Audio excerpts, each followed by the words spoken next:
Godinaalee kibba Oromiyaa keessaa godinni dhiyoo hundaa'ee godinni Boorana Bahaa irra deddeebiin hongeedhaa fi godina saaxilamaa turedha. Hawaasni naannoo kana jiraatus rakkoo bishaan dhugaatii namaa fi loonii dhabuudhaan loon danuun jalaa obba'anii turan. Rakkoo kana furuuf xiyyeeffannaa mootummaan naannoo Oromiyaa kenneen piroojeektiin Finnaa godinichaa keessatti hojjetamaa jiraniin rakkoo hongeen wal qabatee dhufuu dandamachuu akka danda'an qabatamaanii kan agarsiisedha jedhu itti aanaan bulchaa aanaa Goorodoolaa Dr. Girjaa Lukeen FBC'f yaada kennaniin. Faayidaa isaa guddaa waan ta'eef bu'uura irraa jiruuf jireenya uummataa naannoo horsiisee bulaa kana jijjiira jennee waan qabanneef nutis guutumaa guutuutti rakkoo nageenya naannoo kana jiru humnuma nageenya qabnuun milishaa kennaan poolisii kennaaf riphee lolaa kennaa hirmaachisne naannoo kana tasgabbeessine misoomni kun ji'a 4 kana keessa jalqabame sadarkaa amma isin argitan kanarra sadarkaa baay'ee hojiin kun itti ariifataa jiruuf abdii namatti horur gahee jira. Aanaan Goorodoolaa aanaalee godina Boorana Bahaa keessaa aanaa rakkoo nageenyaatii fi saaxilamtee turtedha kan jedhan Dr. Girjaan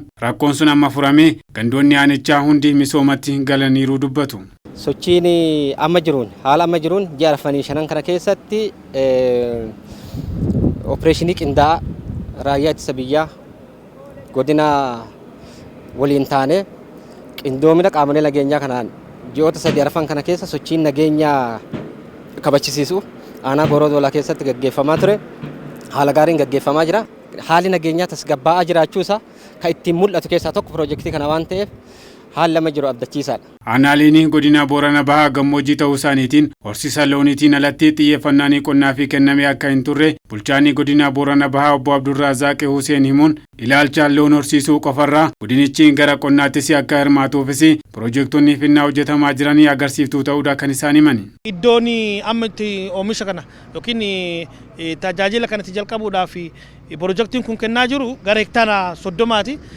Hektaara 30 kana beenyaan alatti hawaasi kenna bal'aan bu'uuraalee misoomaa waan barbaaduuf qofa fedhii isaatiin hektaara 30 keessaa ka'eeti tajaajila hojii kanaatti fakkiin ooluu danda'u kan godhame ta'uu isaatiin. Gorsaanii piroojeektii Finnaa burqituu obbo Gammachuu Lammeessaanii piroojeektiin kun sababoota adda addaatiin harkifataa akka ture kaasuun yeroo ammaa kana deebii eegaluu isaatii fi faayidaan hawaasa naannoo kanaa mirkaneessuu fi kan gargaaru ta'uudha kan isaan himani. Piroojeektichi bara 2017 baatii sadaasaatti akka xumuramuufis hojjetamaa jiraachuudha kan isaan ibsan.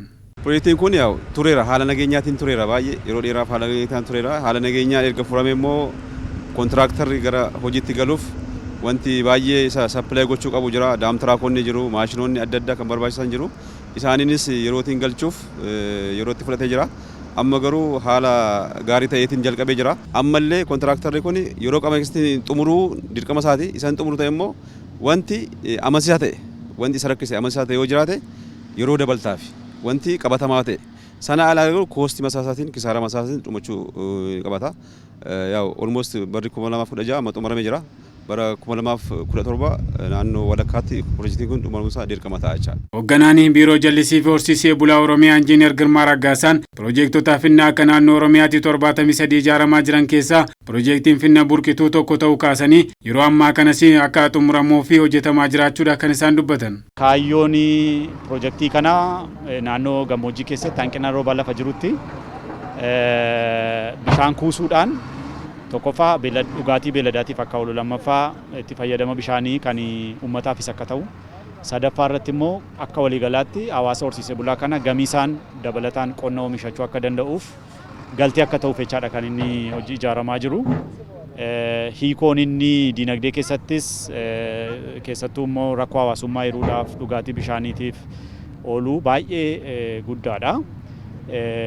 Kana raawwannee uummanni akka dafee irraa fayyadamu gochuu fi sariitiidhaan akka hojjetamu akka hordofaati jirra. Dura ta'anii koree dhaabbii fi dhimma bulchiinsa seeraa fi misoomaa namaa caffee Oromiyaa obbo Gabree Urgeessoonii hojiin misoomaa fi nageenya godina Boorana Bahaa keessa jiruu fi jireenya hawaasaa kan jijjiiru ta'uudha kan isaan dubbatan. Piroojeektii Finnaa ilaalaa jirra. Piroojeektiin kun yoo ilaallu sochii gaarii keessa piroojeektii jiru jalqabarraa harkifannaan tokko yoo jiraate waan amma ilaalleen hojii yeroo gabaabaa keessatti xumuramuu danda'u ta'uu isaati argisiisa. Caasaan qindoominaan hojii keessa jiraachuu isaa gama nageenyaatiin gama misoomaatiin hojiin hojjetamu hunduu qindoominaan akka inni hojjetamu gochuuf uummata wajjin wal ta'anii nageenya isaanii eeggatanii misoomatti bobba'anii hojii keessa jiraachuu isaaniidha kan laalle.